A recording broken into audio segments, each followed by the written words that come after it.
अस्सलाम वालेकुम, मेरा नाम है तमानिया, ये हैं सदफ और आज हम जिस टॉपिक पे बात कर रहे हैं वो बहुत रिक्वेस्टेड था। हमने आप लोगों से पोल किया था कि हम किस टॉपिक पे बात करें और ये टॉपिक है पेरेंटिंग ट्वीन्स। तो जो पेरेंटिंग ट्वीन्स को हम डिफाइन करते हैं 9 से 12 साल के बच्चे, तो अब ये टीनेजर्स नहीं बने हैं मगर ये प्री टीन है। तो हम आज इसके ऊपर टॉपिक पे बात करें। हाँ, बिल्कुल, तो माने ये टॉपिक मेरे दिल के बहुत करीब है और एक तो ओवरवेलमिंगली पोल का रिज़ल्ट ये था कि पेरेंटिंग पे बात की जाए और मुझे ऐसा लगता है कि ये बहुत रिलेटेबल है हमारे लिए बिकॉज़ हम दोनों इस सिचुएशन से गुज़र रहे हैं और मैं इस फ़ेज़ ऑफ पेरेंटिंग में मैं बहुत केयरफुल हूँ बिकॉज़ मैंने कोशिश बहुत ज़्यादा ऐसी की है कि मैं बहुत ज़्यादा साइकिल ब्रेकर बन सकूँ एज़ अ ब्राउन पेरेंट और ऑफ़ कोर्स किसी भी चीज़ की गारंटी नहीं है। लेकिन हम आपसे मैं चाहती हूँ कि कुछ आइडियाज़ शेयर हों, जो हो सकता है कि जो लोग इस वक़्त अपने बच्चों के साथ रिलेट करने को स्ट्रगल कर रहे हों या ये कि वो थोड़े न्यू चेंजेस से डर रहे हों, क्या पता हम उनको कुछ आइडियाज़ दे पाएँ। हाँ, और इसके अंदर ये है कि मेरी जो बेटी है वो ज़ैनब अब 12 की है, she is turned 13, but I think पहले बच्चे पे हर एक डिफरेंट होता है। हम सिर्फ ये बता दें कि मेरी बेटी है और सदफ का माशाल्लाह बेटा है, बट हम ये बताना चाह रहे थे कि अभी हम इससे कॉल से पहले डिस्कस कर रहे थे कि हर बच्चे की जो डेवलपमेंट स्टेज भी डिफरेंट होती है। तो हुँ, और बच्चे की ये भी डिपेंड करता है कि वो पहला बच्चा है, दूसरा बच्चा है, तीसरा बच्चा है। तो ये भी बच्चे के उसके बहुत डिपेंड करता है। तो आप always take advice with a pinch of salt. हम अपने एक्सपीरियंस की भी बात करेंगे, जो चीजें हमने पढ़ी हैं। हम हमेशा साइकिल ब्रेकिंग की बात करते हैं, तो उसके ऊपर भी बात करेंगे। तो हो सकता है कि विद दिस कॉम्बिनेशन जो हम प्रेजेंट करें, मेरा एक दूसरा बच्चा भी अब प्री टीन में आ गया है। अब जो हुसैन है वो 9 का, he is going to turn 10। तो जो प्री टीन है, आई वाज एक्चुअली सदा वेरी सरप्राइज कि preteen actually starts from 8 to 9 से वो कहते हैं कि शुरू हो जाती है। तो अब उसमें मेरा बेटा भी है, तो और वो सेकंड बच्चा है। तो हम आज इन सब टॉपिक्स के ऊपर हम जो है ना इनको डिस्कस करने की कोशिश करेंगे। हाँ, आई फ़ील लाइक ये टॉपिक तो मानिए मुझे मेरे दिल के बहुत करीब है क्योंकि मुझे ऐसा लगता है कि ये उम्र एक ऐसी उम्र होती है जिसमें बच्चों को अपने हालात का अंदाज़ा होना शुरू होता है, ठीक है? और उनकी जो ये मेमोरीज़ बन रही होती हैं, ये उनकी फॉर लाइफ़ होती हैं और मैंने अपने एक्सपीरियंस और अपने सारे चाइल्डहुड काम के एक्सपीरियंस से ये सीखा है कि जब कोई 30, 35, 40 साल का होता है ना, तो उसकी relationship with his parents, his और हर पेरेंट्स जो है, वो इस एज पे डिपेंडेंट होती है। क्योंकि बचपन में तो आप अपने बच्चे को बहुत ही बच्चा समझ रहे होते हैं, लेकिन बच्चों को ये चीज़ की जो है ना कि समझ आती है कि हमारे हालात क्या हैं, मेरे अम्मी-अब्बू कैसे मुझे ट्रीट करते हैं, वो किस किस्म के लोग होंगे और वो ये सब बातें आपकी वापस आती हैं जब आप 35 या 40 साल के होते हैं और आपकी रिलेशनशिप बहुत इम्पैक्ट होती है। तो पहली बात तो मैं कहना चाहती हूँ कि एज़ एज़ पेरेंट्स हम इस बात से बहुत ऑब्सेस्ड होते हैं कि हमारे हालात क्या हैं। क्या हम अमीर हैं, हम गरीब हैं, हम कौन-सा स्कूल अफ़ोर्ड कर पा रहे हैं, हम कहाँ घर खरीद पा रहे हैं और हालात क्या हैं, हम अपने बच्चों को कोई एक्टिविटीज़ करा पा रहे हैं, नहीं करा पा रहे हैं। और यकीन करें कि मैंने इन बेइंतहा ऑब्ज़र्वेशंस जो मेरी पर्सनल है, इसका कोई साइंटिफिक कोई बैकग्राउंड नहीं है मगर मुझे बहुत ज़्यादा ऐसा लगता है कि बच्चे जो बिग थिंग्स इन लाइफ़ होते हैं ना, उनके लिए माँ-बाप को कभी ब्लेम नहीं करते। कोई ये नहीं कहता कि मेरे माँ-बाप लूज़र हैं, वो तो गरीब थे। कोई ये वो हमेशा हम कहते हैं उनके हालात ऐसे थे, वो वक़्त ऐसा था, जॉइंट फैमिली सिस्टम था, फलाँ बीमार था, मूव आउट होने के नहीं था, ठीक है, हमारी खाला साथ आती थी, हमारी फूफो साथ रहती थी, उनके साथ ये प्रॉब्लम था। बच्चे एज़ ग्रोन अप्स हमेशा जो चीज़ उनके दिल में घर कर जाती है ना, वो उनके माँ-बाप की अनकाइंडनेस होती है। इससे फ़र्क नहीं पड़ता कि माँ-बाप अमीर हैं या गरीब हैं, उनको हमेशा अपने माँ-बाप की क्रूरटी या अनकाइंड रिस्पॉन्स याद रहता है कि पेरेंट्स अमीर भी हो सकते हैं, पॉश हो सकते हैं, कनाडा में रह सकते हैं, पाकिस्तान में रह सकते हैं, लेकिन अगर उन्होंने कोई ह्यूमिलिएटिंग बात की या मज़ाक किया या किसी के सामने आपको थप्पड़ मार दिया या किसी के सामने आपको नीचा दिखाया या 10 लोगों के सामने, आपके दोस्तों के सामने आपकी रिपोर्ट कार्ड पे तनकीद करती या ये कि आपने शुरू-शुरू में कुछ पकाया या कुछ भी आपने आर्ट वर्क किया और उन्होंने आप उसके लिए डिस्प्लेज़र शो किया या आपको अप्रूवल नहीं दी, जो आप चाह रहे थे। वो चीज़ फॉरएवर आपके 35-40 इयर्स की एज में जाके वापस आती है। तो मैं आपसे ये कहना चाहती हूँ कि आप ये बात याद रखें कि जो भी आपके मैक्रो हालात हैं घर के, कि आप एक अनहैप्पी जॉइंट फैमिली सिस्टम में या आप जो है इन्फ्लेशन से स्ट्रगल कर रही हैं या ये कि आप मेंटल हेल्थ से स्ट्रगल कर रही हैं, बच्चा उसके लिए आपको ब्लेम नहीं करेगा। वो हम्म। आपको आपकी मेंटल और इमोशनल अवेलेबिलिटी के लिए या तो थैंक करेगा या वो रिज़ेंटफुल होगा कि आप फिज़िकली थी या आप इमोशनली अवेलेबल नहीं थी। तो इस दैट्स बात सच अ का गुड ख्याल पॉइंट। रखें। हाँ, हाँ, बिल्कुल, इस बात का दैट्स सच अ ख्याल गुड रखें। पॉइंट। बच्चे बहुत ही टची होते हैं बिकॉज प्यूबर्टी का प्रोसेस शुरू हो गया होता है और हर कोई अपने स्पेक्ट्रम पे होता है. They are very conscious about the fact उनकी बॉडी चेंज हो रही है, उनकी रिलेशनशिप स्कूल में चेंज हो रही है, और हम जो है उनको एक अजीब सी लाइट में देख रहे होते हैं क्योंकि वो छोटे भाई बहन नहीं होते, मतलब वो छोटे बच्चे नहीं होते लेकिन वो बड़े भी नहीं होते, तो हम खुद भी उनको कंफ्यूज कर रहे होते हैं. और लड़कियां तुम देखो तमानिया, जैसे हम पाकिस्तान में बड़े हो रहे थे तो हमें कितना होता था दुपट्टा खोल के ओढ़ो, ठीक है, हाँ, नहीं ड्राइवर के साथ अकेले नहीं जा सकती, हाँ, राइट, या तुम हट जाओ दरवाजा हम खोलेंगे, या इस किस्म की चीजें, हाँ, राइट. या इस हमें तरीके समझ से में ना आता था कि बैठो, या इस हाँ तरीके से ना बैठो, टांगे इस तरह करके बैठो। तो हमें समझ नहीं आता था कि एकदम ये क्या हो गया बिकॉज नो बडी हाँ, took the time to explain to अस.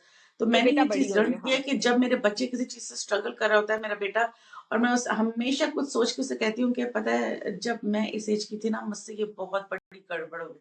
जब मैं इस एज थी ना, एक थी मैं इस टेस्ट में फेल हो गई थी, जब मैं ऐसी थी तुम्हें पता है मुझसे ये टूट गया या मुझे ऐसा हुआ, तो उसको ऐसा लगता है कि वो मुझसे रिलेट कर पाता है क्योंकि हमेशा हर बच्चे का पेटेंट डायलॉग होता है, mama you don't understand, mama you don't know what it is like in school.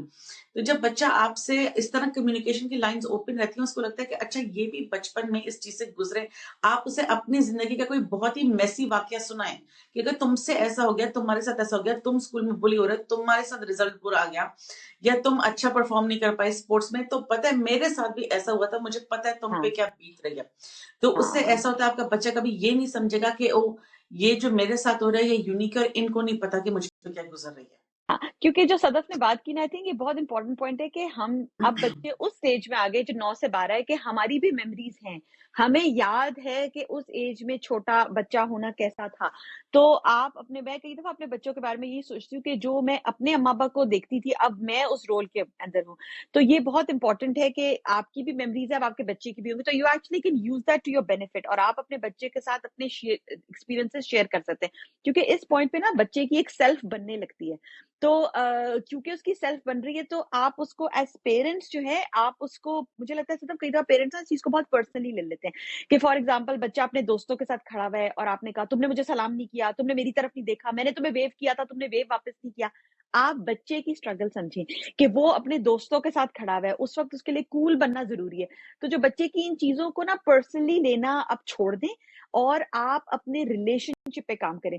जो गेबर मैरे की किताब है hold on to your children, मुझे उसकी कितनी, एक तो बहुत अच्छी किताब है, और उसमें मुझे एक जो बात बहुत अच्छी लगती है वो कहता है हमेशा अपने बच्चे के साथ हर इंटरैक्शन में इस चीज का ख्याल रखें कि रिलेशनशिप ना बिगाड़े। कई दफा हम at the cost of the relationship हम वो टास्क करा लेते हैं कि फॉर एग्जाम्पल आपका बच्चा एक सर्टेन जगह पे, एक फॉर एग्जाम्पल मैं एक शादी की एग्जाम्पल लेती हूँ, राइट, आपका बच्चा कह रहा है कि मैंने ये शेरवानी नहीं पहननी है, ठीक है ना, लेकिन अब आपने अपनी अना का मसला बना लिया है कि हाँ क्योंकि मेरे भाई ने पहनी थी, मैंने बचपन में मेरे लाइक यू नो हमारे खानदान में हर बच्चा इस मौके पे शेरवानी पहनता है, तुम भी शेरवानी पहनो। अब वो बच्चा कह रहा है कि मुझे चुभ रही है, मैंने पहननी नहीं है। आपने उसको डरा धमका कर डांट कर आपने वो शेरवानी पहना दी। You achieve the task but you ruined the relationship. वो बच्चा स्कार्ड रहेगा, बजाय इसके कि आप कहे ओके यू नो व्हाट, तुम्हारा नहीं दिल चाह रहा, ठीक है, अच्छा लगता अगर तुम पहनते, बट अगर तुम चाहते हो, क्या पहनना चाहते हो, यू नो, अच्छा ये ऑप्शंस है, ये दो है, खाली ये कमीज पहन लो, या यू नो खाली कुर्ता शलवार पहन लो, या इसके साथ स्वेटर पहन लो, तुम किस चीज में कंफर्टेबल हो। Save the relationship. किसी को याद नहीं रहेगा आज से 20 साल बाद कि आपके बच्चे ने उस शादी में शेरवानी पहनी थी या नहीं पहनी थी, लेकिन आपके बच्चे को ये बात याद रहेगी कि मेरी माँ को मेरा ख्याल था या खानदान का ख्याल था, मुझे नहीं होता लोग क्या कहेंगे, उसकी फिक्र करना छोड़ दें। ऑलवेज एंड ऑलवेज अपने बच्चे के रिलेशनशिप पे उसके साथ फोकस करें। हुँ। अच्छा, और ये जो बात हमने की है ना तमन्या, ये मुझे लगता है ये इतनी इम्पोर्टेंट है क्योंकि मैंने ये रियलाइज़ किया है कि थोड़ा ना पाकिस्तान का सेटअप ऐसा है कि एज़ मदर्स हम लोग ना बहुत ही ऑब्सेसिव हैं अपने बच्चों के बारे में। ये अगर तुम टिपिकल वो देखो कि किसी भी लड़की के साथ क्या होता है कि वो कॉलेज खत्म करती है तो उसके रिश्ते की ढूँढ शुरू हो जाती है और नॉर्मली 24-25 साल तक आपकी शादी हो जाती है। और फिर सोसाइटी आपसे कहती है कि अब तुम स्टे एट होम मॉम बनो। तो उस औरत की ज़िंदगी में, लड़की की ज़िंदगी में कुछ नहीं होता सिवाय उसके बच्चों के, और हर देसी माँ की सबसे बड़ी अचीवमेंट उसकी औलादें होती हैं। अब बिल्कुल। होता क्या है कि लेकिन अब ये इतनी सैड बात है कि हम जितनी भी मोहब्बत अपने बच्चे से करते हैं दिल में, हम दिल चीर के नहीं दिखा सकते। तो बिल्कुल। हम ये बच्चे को कैसे पता चलेगा? Only and only through action. Actions and words. सबसे पहली बिल्कुल बात ये है कि बिल्कुल भी ये समझ लें कि आपके बच्चे को अंदाजा नहीं है कि आप उसे कैसे कितनी मोहब्बत करते हैं, कि उसको कैसे होगी, उसको हो ही नहीं सकती। और तो हमारे लिए ये अंडरस्टूड होता है कि मैं इससे इतनी मोहब्बत करती हूँ, अंडरस्टूड बात है कि इसको समझ आ रही है। दूसरी बात ये कि आप हर चीज का जब आपको लगता है 11-12 साल की उम्र में कि अब ये बच्चा या बच्ची बड़ी हो गई है, इसको बात समझ आनी चाहिए, इसको सिचुएशन समझ आनी चाहिए, इसको मसलहत समझनी चाहिए, और ये मेरी एक्सटेंशन है। तो जो भी आपके शौक है आप उसके थ्रू पूरी नहीं कर सकते। कि फॉर एग्जाम्पल तुम ऐसे कपड़े पहनो, तुम्हारे बाल लंबे होने चाहिए, राइट? या ये कि तुम तो इसकी मैथ्स क्यों नहीं अच्छी है, मेरी मैथ्स तो बहुत अच्छी थी। और बार बार बच्चे को कहना आपको डॉक्टर बनने का शौक था, नहीं नहीं मेरे तो बच्चे डॉक्टर बनेंगे, मेरे तो बच्चे डॉक्टर बनेंगे। वो बच्चे जो हैं वो आप उनसे 11-12 साल की उम्र में तो शुरुआत हो जाती है, छोटी करके आप लोगों में दूरियां पैदा होनी शुरू हो जाती हैं। और मुझे ऐसा लगता है कि बच्चे जो है, आप ये सिर्फ 1 मिनट के लिए सोचें कि ये कौन है, इसके शौक क्या है, इसकी पसंद क्या है। हाँ या ये सब बहुत ज्यादा जैसे होता है कि कितनी अम्मियां कहती हैं तुम्हारी उम्र में मुझे ये पकाना आ गया था, तुम्हारी उम्र में मैं भाग भाग के काम करती थी, तुम सारे दिन टीवी के आगे बैठी रहती हो, तुमसे तो हम कुछ कराते ही नहीं है। तुम्हें पता है हमें तो अपने घर में बोलने की इजाजत भी नहीं थी, तुम ऐसे बैठे हो, हम तो ऐसे बैठ भी नहीं सकते थे, हम तो अपने बाप के आगे कुछ बोल नहीं सकते थे। यू नो व्हाट, अल्लाह का लाख लाख शुक्र है कि जो आपके हालात है उसे 1000 गुना दर्जे बेहतर हालात अल्लाह मियां ने आपकी औलादों को दिए। तो आप बस दिल में अल्लाह का शुक्र अदा करें, लेकिन that child does not care कि आप पे क्या गुजरी। आप उसको वह एहसास दिला रही है तो वो आपके लिए सॉरी नहीं फील करेगी, सिर्फ हाँ रिजेंटमेंट फील करेगी या करेगा कि अच्छा अगर खुद पे बुरा वक्त था तो अब हम पे क्यों थोप रही है। लेकिन हाँ अभी नहीं, अभी तो वो 11-12-13 साल की, उसको समझ ही नहीं आ रहा।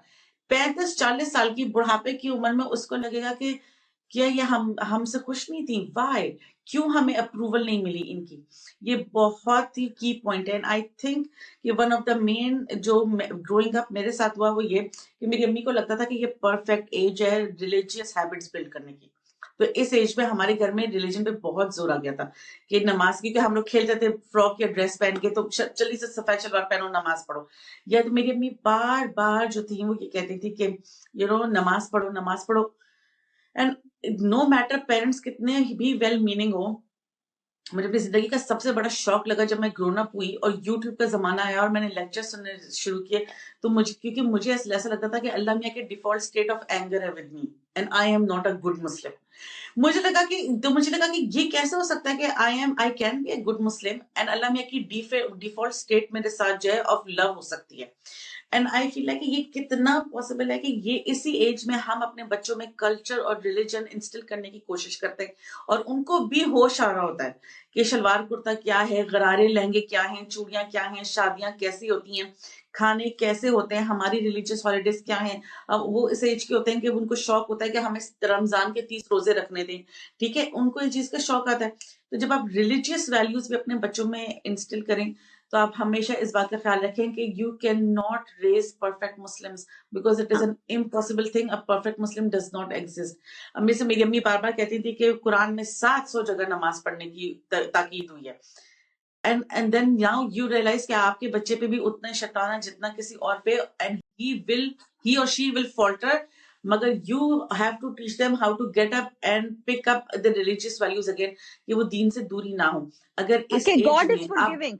हाँ हाँ, आप बच्चों में ये बात इंस्टिल करें, एक तो खुद मॉडल करें। मेरे ख्याल जो सदफ ने बात की ना, आई थिंक इतना इंपॉर्टेंट है। कई दफा माँ बाप वर्ड्स पे फोकस करते हैं बट इट्स एक्चुअली एक्शन। तो आप सबसे पहले खुद बच्चे को लाइक शो करें कि लाइक अच्छा देखो मैंने नमाज पढ़ ली। और मैं ये भी कहूंगी बड़ों को कि नमाज को बच्चों के लिए आसान बनाए, राइट। कई दफा हम लोग जो है इतनी लाइक ठीक है एज के साथ साथ आप में टाइम आपके पास ज्यादा होता है, आप लंबी लंबी चीजें पढ़ते हैं, मगर वो करेंगे ना तो बच्चे को बहुत मुश्किल लगेगा नमाज पढ़ना। आप बच्चे को दिखाएं कि कितना इजी है लाइफ के अंदर, कि अच्छा चलो यहाँ हमने ब्रेक ली, हमने नमाज पढ़ी, चलो अब चलते हैं। और ओके अगर बच्चे नहीं पढ़ता नमाज, आप ना रिलेशनशिप बच्चे के साथ ना बर्बाद करें, क्योंकि बच्चे को ये सिखाएं कि अल्लाह फॉरगिविंग है। And everyone is on a journey, ठीक है? हम फॉल्टर करते हैं, फिर हम उठते हैं, फिर हम चलते हैं। परफेक्ट, जैसे सदफ ने कहा कि वो तो मेरे ख्याल से हजूर सल्लल्लाहु अलैहि वसल्लम ही की जात होगी कि उन हुँ। वो बट बाकी हम सब, all of us are on a journey. तो अपने बच्चे को, और सदफ रिलीजन की वजह से, रिलीजन एक और रीजन है जिसकी वजह से बच्चों का अपने माँ बाप के साथ बॉन्ड बहुत खराब होता है। इसके ऊपर आई नो सदफ, और मैंने पहले भी बात की हुई है, फातिमा मिर्जा की किताब अ प्लेस फॉर अस, कि उसके अंदर माँ-बाप रिलीजन की वजह से बच्चे को खो देते हैं। तो बच्चे को आप एक अच्छा रोल मॉडल बन के दिखाएँ, और बच्चे के लिए रिलीजन को ये बताएँ कि अल्लाह कितना फॉरगिविंग है। और मैं तो अपने बच्चों को हमेशा कहती हूँ कि अल्लाह मियाँ को बच्चों की बातें बहुत अच्छी लगती है। अल्लाह मियाँ लव्स चिल्ड्रन। तो इट्स बच्चे के लिए रिलीजन, एंड आई नो सदब ये बहुत टची टॉपिक है, बिकॉज़ बहुत लोगों को लगता है कि अगर हम अपने बच्चे को नमाज़ की आदत नहीं, तो क्या आप चाहेंगे कि आपका बच्चा आपके सामने नमाज़ पढ़े, मगर जैसे ही वो आपसे अलग हो तो वो नमाज़ ना पढ़े? तो you do not want this, and you also remember yourself, जब आप बच्चे की इस उम्र में थे, तो आपके लिए और चीज़ों की कितनी अट्रैक्शन थी। अब तो हमें होता है ना, एंड एज़ एडल्ट्स भी हम लोगों की नमाज़ बहुत कितनी दफ़ा इस वज़ह से होती है कि ये फ़र्ज़ है, बल्कि इस वज़ह से होती है कि हाय अल्लाह, अब अल्लाह मियाँ से ना आजकल बड़े मसाइल ख़राब है, तो चलो अल्लाह मियाँ से दुआ कर लेते हैं। कई दफ़ा हमारी भी दुनियावी चीज़ों से अटैच होती है कि भई नमाज़ पढ़ेंगे, अल्लाह मियाँ से दुआ करेंगे। हमारे एडल्ट कई दफ़ा मसाइल होते हैं, और हमें पता होता है कि ये अल्लाह के साथ हमारा सॉलिट्यूड है। That is our adult relationship with Allah मियाँ। आपके बच्चों का अभी वो अल्लाह मियाँ के साथ बनेगा बॉन्ड। तो I think, I know this is a very टची topic, but I feel like religion की बेसिस के ऊपर भी अपने बच्चों के साथ अपना रिलेशनशिप खराब ना करें। एंड मैंने पॉइंट नंबर 3, हाँ, ये इस पॉइंट को सम अप में हमेशा आई रिमाइंड माई सेल्फ कि बच्चा नमाज की आदत डाले अल्लाह की मोहब्बत में, माँ-बाप के खौफ की वज़ह से नहीं। आई कीप हाँ, रिमाइंडिंग माई बिल्कुल, सेल्फ, राइट? कि बिल्कुल। खौफ नहीं, मोहब्बत में नमाज़ पढ़े, और हम भी, अल्लाह मेक इट ईज़ी। हम भी अच्छा, एग्ज़ैक्टली हम भी। हाँ, पॉइंट नंबर 3 मुझे ऐसा लगता है, जो I am trying very hard, which was absolutely absent when I was growing up. बिल्कुल हमारे घर में ये बात नहीं होती थी, was addressing the elephant in the room, किसी भी चीज़ की। जैसे फॉर एग्ज़ाम्पल हमने फिज़िकल फीचर्स की बात की है, तो जो मुझ पे कमेंट्री होती थी कि अल्लाह लड़की का कद छोटा है, अल्लाह लड़की का रंग काला है, इसका तो वज़न ज़्यादा है, या थिंग्स लाइक दैट।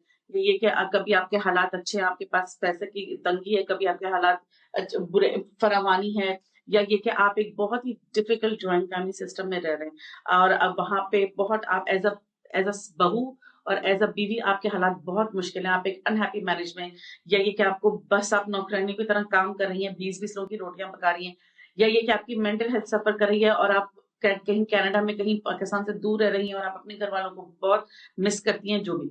मैं आपको बताऊँ, बच्चे जो है ना वो समझते सब हैं, लेकिन और उनको सब पता होता है, आप उनको बेवकूफ़ नहीं बना सकते। दे आर लाइक नहीं। स्पंजेस, वो सब एब्ज़ॉर्ब कर रहे होते हैं। जब मैं बड़ी हो रही थी ना, हमारी फैमिली में ये कोई चक्कर ही नहीं था कि एलिफेंट को एड्रेस किया जाएगा। अच्छा, नहीं। अब कुछ चीज़ें जो हैं वो बिल्कुल भी आपके हाथ से बाहर हैं। जैसे फॉर एग्ज़ाम्पल, अगर आप एक पेनफुल जॉइंट फैमिली सिस्टम में रह रहे हैं, जहाँ आपकी देवरानी, जेठानी, आपकी सास है, नंद है, वो आपके बच्चे पे कमेंट कर देते हैं। और चलो इस फिजिकल फीचर की बात ले लेते हैं, क्योंकि हम इस पे पहले भी वीडियो कर चुके हैं। 4 लोगों के सामने डाइनिंग टेबल पे किसी ने आपके बच्चे को बोला और आपके दिल को तकलीफ हुई। तो अब उस बच्चे को भी पता है कि मेरे साथ ये बुरा हुआ, और आपको भी पता है। लेकिन अगर आप कुछ नहीं बोलेंगी कभी भी, और ये सोचेंगे कि ओहो, बात को खत्म करो, या इससे ये बात करके क्या बढ़ाना, या ये it's okay, she will move on या ही विल मूव ऑन, ऐसा नहीं होता, ठीक है? और किसी की अनकाइंड बात जो है, वो एक कटोरा होता है आपके दिल में, और उसमें भरती जाती है, भरती जाती है। आप एज़ अ माँ ये करें कि चाहे आपका लड़का है या लड़की है, आप ये पॉइंट बना लें कि जब भी आपको लगे कोई ऐसी दिल-खराश बात हुई है, कि उसके फिज़िकल फीचर पे, उसके नंबर पे, उसके स्पोर्ट्स पे, या जनरली घर के हालात में, तो आप उसको कमरे में ले जाके ज़रूर अलोन टाइम अपने बच्चे के साथ करें, और उससे बोलें, आई सी यू, आई हियर यू, और मुझे पता है तुम्हारे साथ बुरा हुआ है, and let's talk about the fact कि ये अनफेयर है, और जो सामने वाला है ये उसकी गलती है, it's not about you, it's them. हुँ। हमें ना ग्रोइंग अप ऐसा कुछ नहीं था। हमें लगता, मेरी अम्मी को, जैसे कि they are old school, they were well meaning, but उनको लगता था यही एवरीथिंग दुनिया है, वाज़ ब्रश्ड दुनिया अंडर ज़ालिम द जगह है, कार्पेट। हाँ, और बिल्कुल। कब तक अपने बच्चे को प्रोटेक्ट करेंगे, तो ये तो घर में नहीं बोलेंगे तो बाहर ही लोग बोलेंगे। ये सब बातें वैलिड है, मगर एज़ अ रिज़ल्ट क्या होता है कि पूरी जनरेशन बड़ी हुई है, जिसकी बहुत से पेनफुल ऑकवर्ड टॉपिक्स हैं, जो अपने माँ-बाप से डिस्कस ही नहीं करते। जो अब हम इस उम्र में अपनी अपनी अम्मी-अब्बू को नहीं कह सकते कि फलाँ वक़्त पे आप चुप रहें, या फलाँ वक़्त पे आपको ये बोलना चाहिए था, और ये आपके दिल के सीरियस ज़ख्म है। राइट? तो होता क्या है कि जब आप किसी 11 साल 12 साल के बच्चे या बच्ची को बिठा के कहते हैं कि उस वक्त फला आपसे एक्सीडेंट हो गया, किसी के घर मेहमान गया, कुछ टूट गया, बर्तन गिर गया, प्लेट गिर गई, एम्बेरसिंग सिचुएशन थी, तुम खुद स्लिप हो गए, या हमारे घर में किसी ने कुछ पॉइंट आउट कर दिया, तुम पे कुछ कमेंट कर दिया, तुम्हारे नंबर अच्छे नहीं आए, it's okay, it's not the end of the world, it does not define you. और आई नो कि क्योंकि वो बच्चा वो बात कभी भूलेगा नहीं, मगर आप उसके जहन में वो एसोसिएशन टर्न कर रहे हैं, क्या वो ये चीज हमेशा एज अ ह्यूमिलेटिंग मेमोरी याद रखेगा कि किसी के घर में मुझसे डेकोरेशन पीस टूट गया और मेरी अम्मी एम्बेरस हुई, उन्होंने मुझे सबके सामने डांटा, या फिर ये कि आप घर आए और आपने बोला it's an accident, it's okay, हम उनका नुकसान भरेंगे, next time we will be careful, but it's okay, बड़े लोगों से भी बड़ी बड़ी चीजें हाथ से हाँ, गिर के टूट, राइट? अब आपने फौरन उस बच्चे या बच्चे के जहन में एक तो अपनी रिलेशनशिप स्ट्रॉन्ग की, उस बच्चे को हमेशा लगेगा मेरी माँ मुझे समझती है, she is on my side, ठीक है, ये मेरी साइड लगी, बच्चे को ये बहुत इंपॉर्टेंट होता है कि मेरी साइड किसी ने नहीं ली।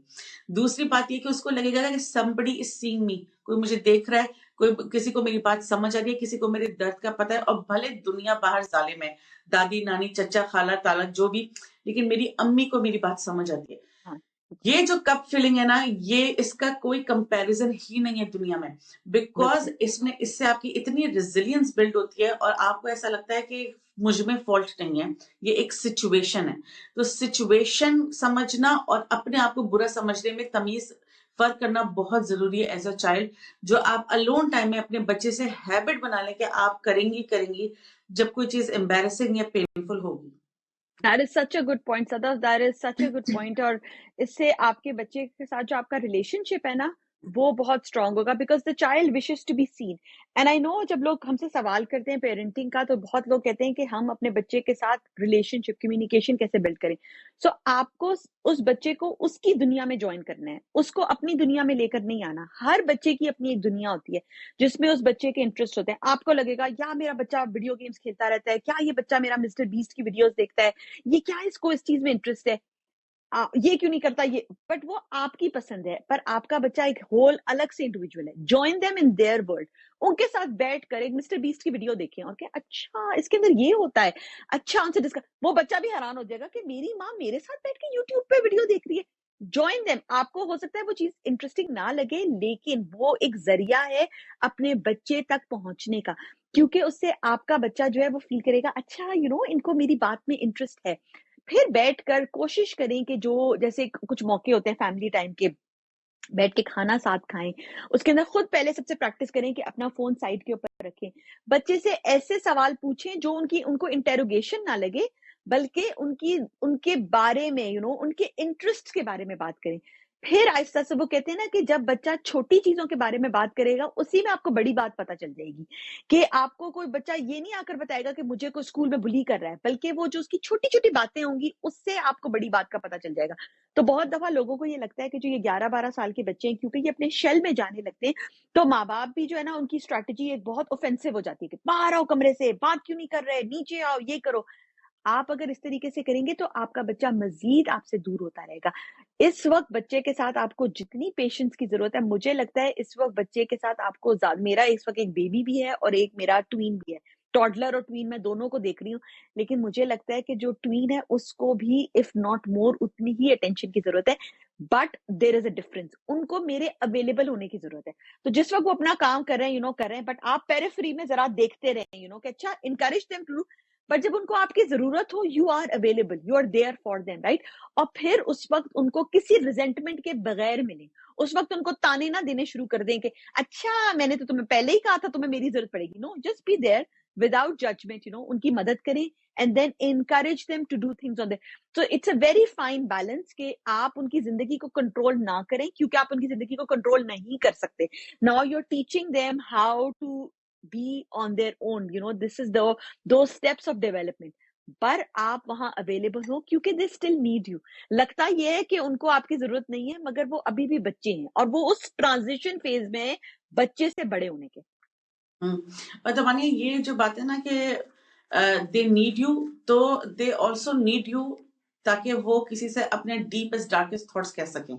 नॉर्मली ऐसा होता है कि गर्मियों की छुट्टियां हैं, आपका कोई कजन आया, ठीक है, और वो कजन जो है वो आप उससे कह रहे हैं बेटा इसके साथ अपना सामान शेयर कर, थोड़े अरसे की बात है ये लोग मेहमान आए, ठीक है, कोई बात नहीं, थोड़े अरसे की बात है, ठीक है, जरूर है, ये बात तो सही है कि तरबियत करना बहुत जरूरी है और सिखाना चाहिए, मगर आप जब बच्चा आपका फ्रस्ट्रेटेड और वेंट हो तो आप उसकी शख्सियत पर अटैक मत करें कि कैसी बच्ची हो तुम, तो 2 दिन के लिए लोग आए, तुमसे बर्दाश्त नहीं होते, या ये कि अगर कोई उसकी, आपको लगता है कि आप उसकी फुप्पी, उसकी दादी, उसकी खाला, उसकी चाची कोई कमेंट कर दे, उस बच्चे का दिल हर्ट हुआ है, ऑफ कोर्स 11, 12, 13 साल का बच्चा बोलेगा, उफ आई हेट हर, ये she is mean to me, या ये बुली हाँ, करती है मुझे, और आप तो डोंट टेक आपके इट दृष्टि में पर्सनली। हाँ, नहीं कहेंगे कि बुरी बात है, ऐसे नहीं कहते, वो तुम्हारी दादी है, वो तुम्हारी फुप्पी है, वो तुम्हारी खाला है। नो, वो बच्चा एक सिचुएशन को रिस्पॉन्ड कर रहा है, हर चीज को पर्सनली मत लें।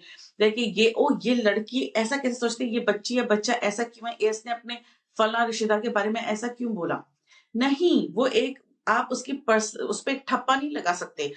जैसे कितना होता है कि हमारे बच्चे जो हैं, जब हम उनसे ये कहते हैं कपड़ों वाली बात पे कि आपने कोई जोड़ा बनाया और आपको लगता है उफ ये जोड़ा एक इट जोड़ा है, मेरी बच्ची या बच्चा किसी दावत में शादी में पहनेगा, हमारी वाह वाह होगी, आप अपने हिसाब से चल रहे हैं।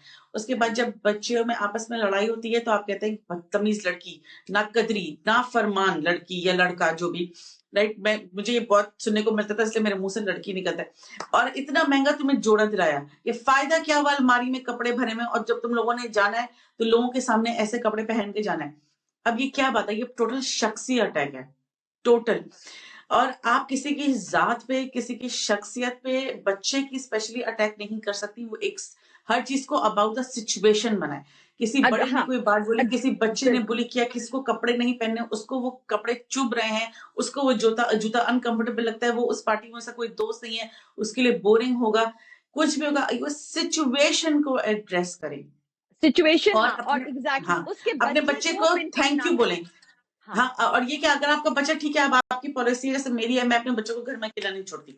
अगर कहीं पे भी बहुत बोरिंग है और ये कि जैसा भी है भाई तुम्हें जाना पड़ेगा, तो आप उनसे बोलें कि you know what, I saw you, कि थैंक यू फॉर कमिंग। और हाँ, चूंकि दैट्स अ हम गुड लोग को ये पॉइंट। चीज इतनी आर्टिफिशियल लगती है, क्योंकि we never ever ever heard that growing up, और हम लोग को ये आर्टिफिशियल लगता है बिकॉज हमें जब थोड़ी मेहनत करनी पड़ती है कहने के लिए, और ज्यादातर लोग जो है उनको लगता है कि क्या औलाद को सर पे चढ़ाया हुआ है, ये क्या गोरों वाली सदफ, बात है। हमें तो ना थैंक यू मिला माँ बाप से, ना सॉरी मिला, ये दोनों लफ्ज कभी नहीं मिले। कभी नहीं। तो आप बोले कि बेटा thank you for coming with me, I know आपका वहां कोई दोस्त नहीं था, आप बोर हुए, आप मेरे लिए चले, आई रियली अप्रिशिएटेड। बच्चा क्या बोलेगा, इट्स ओके मामा, सारे उसके गम मिट गए, 2 लफ्ज से, राइट। या ये कि मुझे पता है तुम्हें जूते नहीं पसंद, तुम्हें ये जोड़ा नहीं पसंद, या बेटा तुम्हें ये खाना नहीं पसंद, थैंक यू वेरी मच आज खाने के लिए, अगली दफा तो कुछ तुम्हारी पसंद का, बच्चे के सारे गम मिट जाएंगे। होगा क्या, ये आप क्या कर रहे हैं, या आप ये कर रहे हैं कि जब वो 20, 30, 35, 40 साल का होगा तो वो क्या याद करेगा, और वो आपकी उसकी क्या रिलेशनशिप होगी। या तो बच्चे तो 1000 दफा ही बोलेंगे कि उफ मेरी, you know, nobody understands me in this house, you are so mean to me, you are the worst.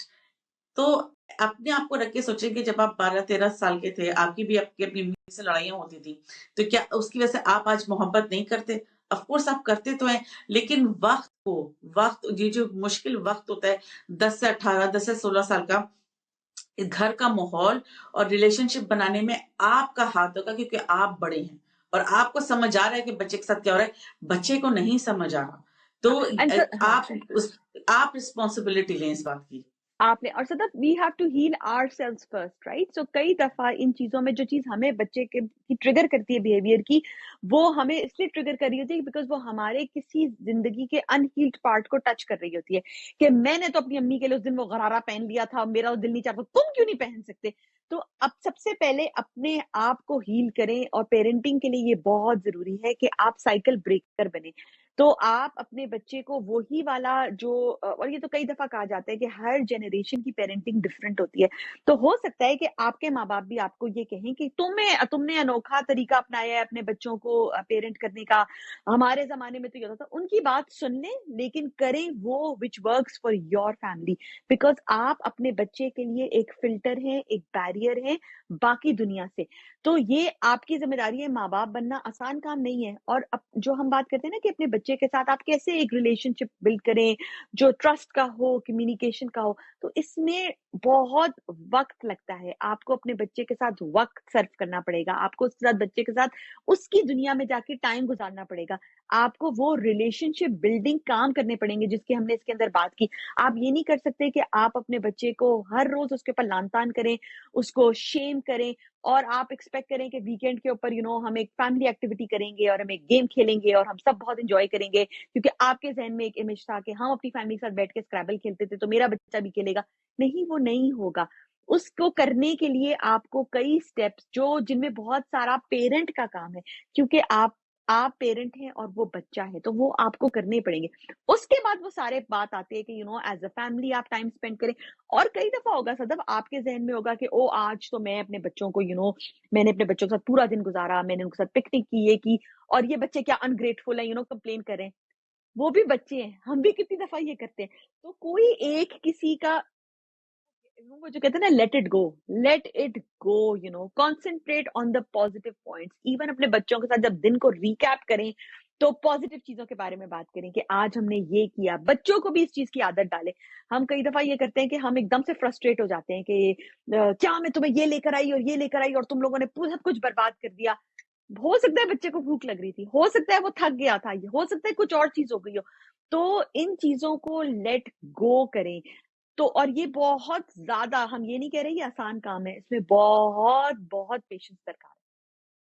बहुत पेशेंस का काम है तमन्ना। मुझे लगता है कि लेट गो करने की सिर्फ एक ही वाहिद तरीका है, वो ये कि आप कोई चीज पर्सनली ना लें, कोई भी चीज पर्सनली ना लगे। क्योंकि ऐसा होता है कि आप 7, 8, 9 साल के बच्चे को कभी ताना नहीं मारते, लेकिन आप 11, 12, 13 साल के बच्चे को जो है वो जरूर इस किस्म की कोई तल्ख बात किया जाता है, क्योंकि आपको लगता है कि आपके जहन में अब ये बड़ा हो गया, सिचुएशन समझ रहा है, राइट।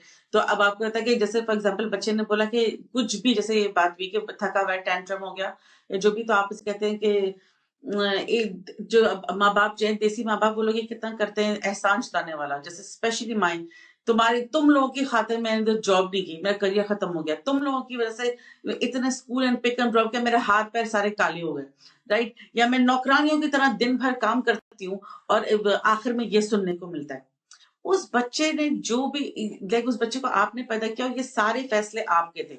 उसको नहीं समझ आपकी नौकरी छोड़ने की, उसको नहीं समझ आपके सारा दिन नौकरानी की तरह काम करने की, और आपके मसले अपनी जगह बिल्कुल वैलिड है।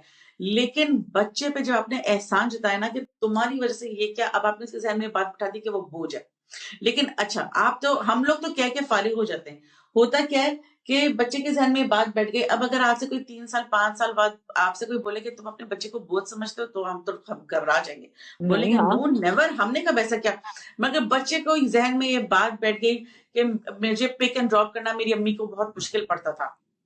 तो तभी इन्होंने ये बात बोली। और ज्यादातर कितनी दफा होता है, अब हमारे साथ भी, क्या हम कभी अपनी अम्मी को बोलते हैं कि फला वक्त में आपने फला ये बात की थी, तो वो इतना हैरान होकर कहती हैं कि उनको मैंने कभी तुमको किया याद ही नहीं है, क्या बात करी हो तुम। और हमें और ज्यादा हम गुस्सा आता है कि लो जी, अब इनको याद भी नहीं। हम अपने दिल के गम खोल रहे हैं तो ये कह रही है मैंने तो कभी नहीं कहा, ऐसा तो कभी हुआ नहीं, I don't know what you talking about. मगर एज चिल्ड्रन हमें ये बात याद है, राइट।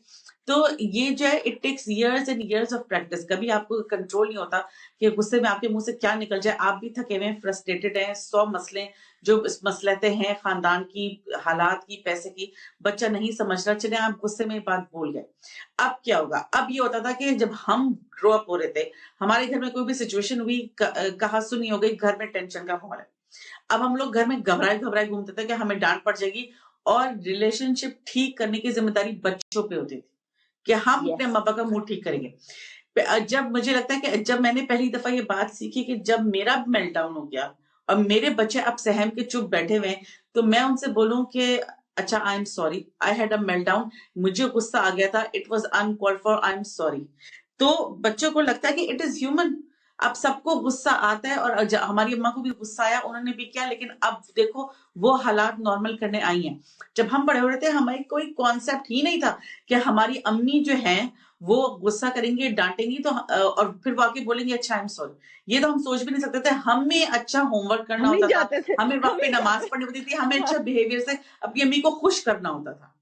तो द थिंग इज कि जिसका टेंट्रम हुआ है उसकी जिम्मेदारी है कि फिर वो आके घर का माहौल ठीक करें, क्योंकि खराब भी उसी ने किया है। और अगर वो आप हैं, तो फिर आप पे ज़िम्मेदारी बनती है कि आप अपने address the elephant in the room and say कि guys I had a meltdown, I am sorry, it was uncalled for and I did not mean to say this things, या जो भी। फिर बच्चा होगा क्या, वो उसको याद कैसे रखेगा आगे जाके? उसको होगा कि my mother is a human and she tried her best. उसको ये नहीं होगा कि ओहो इन्होंने मुझे ताना मारा उस वक्त। हाँ, क्योंकि लोग ये समझते हैं कि इससे आपके बच्चे बिगड़ जाएँगे और they will start taking you for granted. नहीं, जैसे हम हर जनरेशन की बात करते हैं ना, ये जनरेशन भी मुख्तलिफ है। इनके लिए ये चीज़ ज़्यादा होगी कि मेरी अम्मी जो हैं या मेरे अब्बू जो हैं, मेरे रिलेटेबल हैं, उनसे भी गलती हो जाती है। और आपका बच्चा भी सीखेगा कि अगर उससे गलती हो जाएगी, तो वो बजाए इसके कि उसको शेम से या गुस्से से छुपाए, they will have the courage to say I am sorry, because उससे कोई छोटा-बड़ा नहीं हो जाता। So you have to model that as a parent. हाँ, और द मैंने आई थिंक लास्टली मुझे ऐसा लगता है कि बहुत इंपॉर्टेंट है, जो हमें बहुत अनलर्न करने की जरूरत है, कि बच्चे की किसी भी रिजल्ट से या बिहेवियर से जो है वो लव टाइड नहीं है, लव अनकंडीशनल है। ठीक है, या ये कि जैसे फॉर एग्जांपल अगर आपके बच्चे के मैथ में या इंग्लिश में या किसी भी चीज में कम नंबर आए, तो वो उसका दिल से हम जो वो ये पेपर छुपाने की कोशिश करे आपसे। जैसे हमें होता था कि हमने साइन करा के क्लास में सबमिट कराने वापस, ठीक है, जो monthly test, half yearly exam, ये सब जो भी जुल्मों से तम हुए हम पे बचपन में। तो हम होता था कि अगर हमारे नंबर आए हुए, हम सारा वक्त स्कूल में इस टेंशन में रहते थे कि ओ माय गॉड अभी पेपर अम्मी को दिखाएंगे और वो देखेंगी और फिर वो हमें शेम करेंगी कि क्या इतनी तो प्रैक्टिस कराई थी फिर भी ये सवाल गलत हो गया, इतनी तुम्हें अकल नहीं है, ये क्यों लिख के आ गए, ये कैसी हैंड राइटिंग है। तो ये कि या ये कि फलां के बच्चे का देखो कुरान खत्म हो गया, उसका बच्चा है तो वो इतनी सूरतें याद कर रहा है और तुम लोग के क्या ये हालात है। क्योंकि एज पेरेंट्स हम अपने बच्चों से दो ही चीजों की तो तवक्को रखते हैं, एक ये कि वो अच्छी रिपोर्ट कार्ड लाएं और एक ये कि वो अच्छे वक्त पे नमाज रोजा कर लें, हाँ, क्योंकि या कुरान पढ़ लें, क्योंकि इन दोनों में से कोई भी एक चीज लैकिंग होगी तो सोसाइटी आपको जीने नहीं देगी, राइट। तो और लोग कह के आप पे प्रेशर डालेंगे। तो ये कि बच्चे को अब जब एक दो दफा जब मेरे बच्चों ने मुझसे कहा रिपोर्ट कार्ड पे mama are you happy with me, तो एकदम से अरे! मैं सन्नाटे में आ गई। मैंने उसको बोला कि ऑफ कोर्स ऑलवेज, राइट।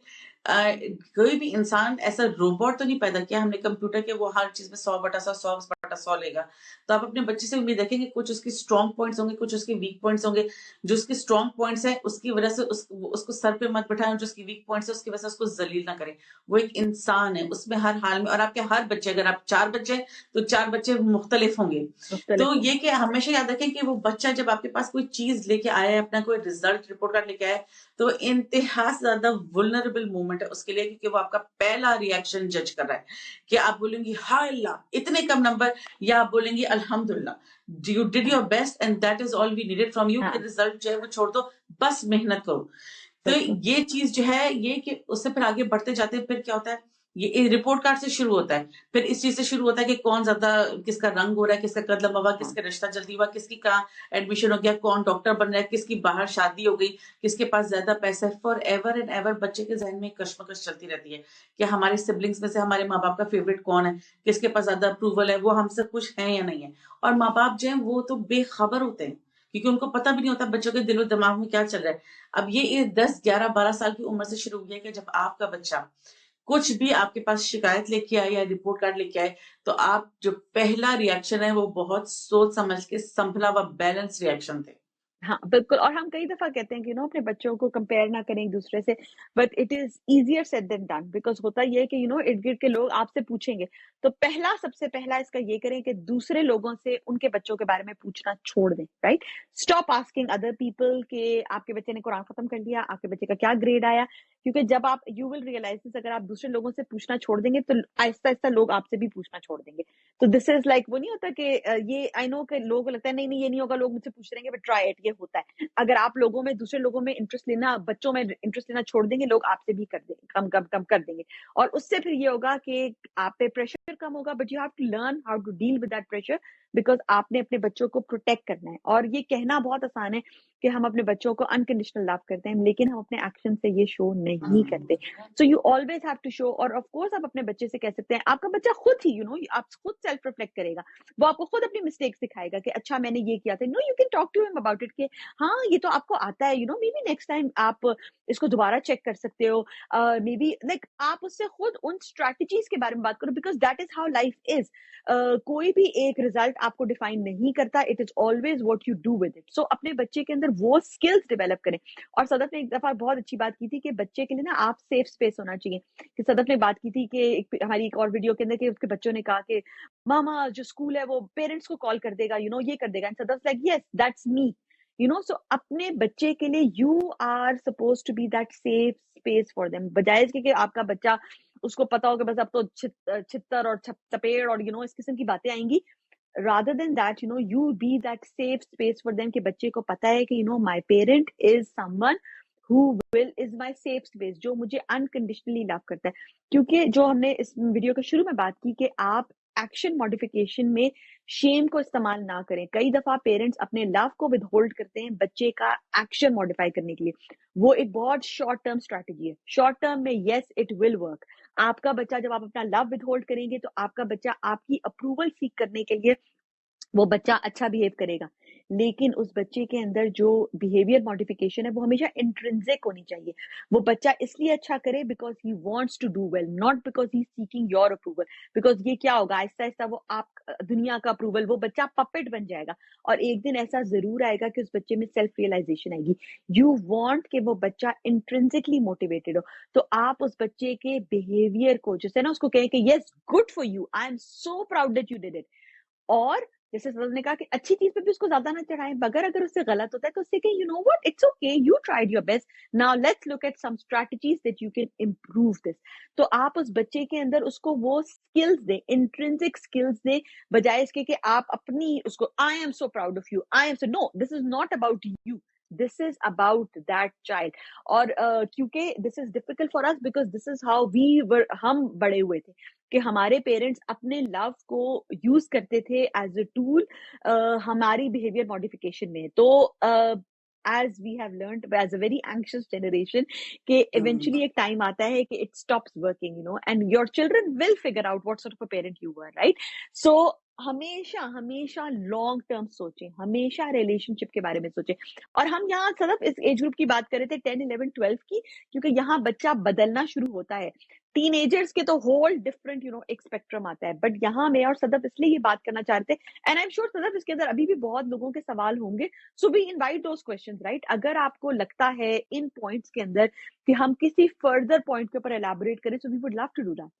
हाँ, तमानिया फाइनली लास्ट पॉइंट मुझे ऐसा लगता है कि टू सम अप जो मुझे लगता है हमेशा हमेशा एक बात याद रखनी चाहिए, वो ये कि you can never eliminate human error. ठीक है, इट स्टार्ट्स बहुत ही बचपन से बात स्टार्ट होती है कि ओहो मैथ का सब्जेक्ट तो ऐसा 100/100 होना चाहिए। ठीक है, ये तो पेपर एमसीक्यू पेपर था।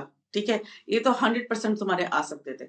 And I feel like if you think about it, हम लोग इतने बड़े हैं, हम लोग 100 दफा एक खाना पकाते हैं, वो एक दफा हमसे गलत भी पड़ सकता है। हम सालों सालों गाड़ी चलाते हैं, मगर हमसे कभी भी गाड़ी लग सकती है, एक्सीडेंट हो सकता है। हम लोग अब दुनिया अंदर बाहर ससुराल में, घरों में, वर्क प्लेसेस में सिचुएशन मैनेज कर रहे हैं। मेनी टाइम्स हमें होता है कि वी कुड हैव डन ये हैंडल सिचुएशन बेटर। या कितनी दफा ऐसा होता है, हमें 1000 दफा पता होता है कि हमारे मियाँ को या हमारे अम्मी या बहनों को, भाइयों को हमसे क्या चीज ट्रिगर होगी, but we can not help ourselves, we do end up upsetting them, right? या हमें तो बिकॉज हम ह्यूमन है, हम किसी भी उम्र के हो जाए, चाहे हम 5 साल के हो, चाहे हम 50 साल के हो, हम ह्यूमन एरर एलिमिनेट नहीं कर सकते। मगर द प्रॉब्लम है कि बिकॉज हम पे एज पेरेंट्स, जैसे हमारा बच्चा होता है, इतना प्रेशर होता है एक मोल्ड फिट करने का। क्या तुम्हारा बच्चा 6 महीने का हो गया अभी तक बैठता नहीं, अरे हमारा बच्चा 11 महीने का हो गया अभी तक चलता नहीं, इसका कौन से स्कूल में एडमिशन हो गया? ठीक है, यो अभी तक बोलता नहीं है, इसके मैथ में कितने नंबर है, इसके बाल कितने लंबे हैं, इसने कद कितना निकाला है। और बिकॉज हम पे इतना pressure, specially joint family systems में, अगर आप साथ रह रहे हो और इन योर फेस हो हर वक्त 2-3 कजन्स जिनका कंपैरिजन हो, या फिर ये कि 2 भाई या 2 बहनों के बच्चे जो हैं वो बहुत ही कम गैप से पैदा हुए हैं, 2-3-4 महीने का फर्क हो, तो कंपैरिजन जो है वो इम्पॉसिबल होता है कि ना हो। तो do not be unrealistic and say कि हम कंपैरिजन नहीं करेंगे, बिकॉज जो आंखें वो देखेगी और जो दिमाग है वो तो सोचेगा। But always and always understand that all development is a spectrum and human error is unavoidable even for ourselves. हम अपने आप को, हम कितने बड़े होते हैं हम, और हमसे कोई बर्तन गिर जाता है, टूट जाता है, या हम कितने बड़े होते हैं मगर कोई गारंटी नहीं होती है, 1000 दफा तो मैं स्नो पे स्लिप हुई हूँ, बच्चे तो गिरेंगे, राइट? इस human error you can not, we are humans, we can not eliminate it, मगर जब हमारे बच्चे से कुछ होता है और 4 लोग देख रहे होते हैं, हम अपने बच्चे की कंसर्न जो है वो हमारा नंबर 2 होता है। सबसे पहली बात हमें शर्मिंदगी होती है कि ओह नो, या 4 फैमिलीज इन्होंने अपने घर में बुलाई थी, हमारे बच्चे से ही प्लेट टूट गई, हमारे बच्चे बदतमीजी कर रहे हैं, या हमारे बच्चे को इस वक्त खाना नहीं खाना, या इसी के टॉय के शेयरिंग पे मसला हो रहा है, और आपको भी इतना गुस्सा आता है, क्या मुश्किल है, इतनी मेहनत से घर से निकले, कहीं कोई इंजॉय भी नहीं कर सकते, 2 मिनट बैठे किसी से बात नहीं कर सकते। ये चीजें जो है ना, ये आपके बच्चे को डिफाइन नहीं करती कि वो कैसा इंसान है, उसकी कैसी पर्सनालिटी है। और लेकिन अगर आप उसको बार बार एक ही बात पे, इसी बात पे टोकेंगी, तो आपके उसके रिलेशनशिप जो है वो बहुत खराब होगी।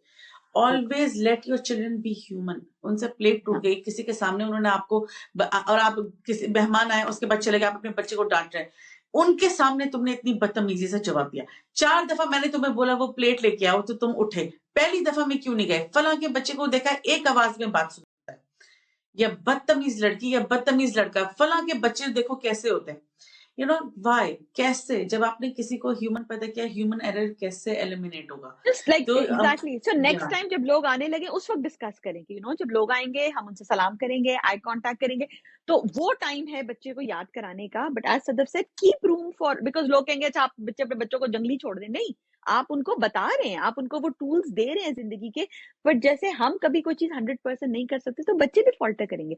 हमें तो ये काम करते हुए कितने साल हो गए, बच्चे तो अभी सीख रहे हैं, तो उनको रिमाइंड कराएं, पर बड़े अच्छे तरीके से, उनकी पर्सनालिटी पे टारगेट करते हुए नहीं, just as a general overall, कि हम इस तरह करेंगे, और अपनी पेशेंस को लूज ना करें। अगर वो नहीं करते दोबारा, फिर उनको उसी प्यार से समझें। या तो आई तो होप कि या ये this is helpful, and this is, I think Sadaf, इस टॉपिक पे तो बहुत कुछ है बात करने को। We are already on the 45 minutes mark, so I would love it अगर आप लोगों की और फीडबैक हो तो जरूर हमसे शेयर करें, चैनल को सब्सक्राइब करें, लोगों के साथ शेयर करें, और अपनी जरूर हमें फीडबैक बताते रहें, बिकॉज हम ऑलवेज ऑलवेज उस फीडबैक की बेसिस के ऊपर वीडियोस करते हैं। टेक केयर, अल्लाह हाफिज। लेट्स लेट नाउ, चलो जी करते हैं step out of the frame.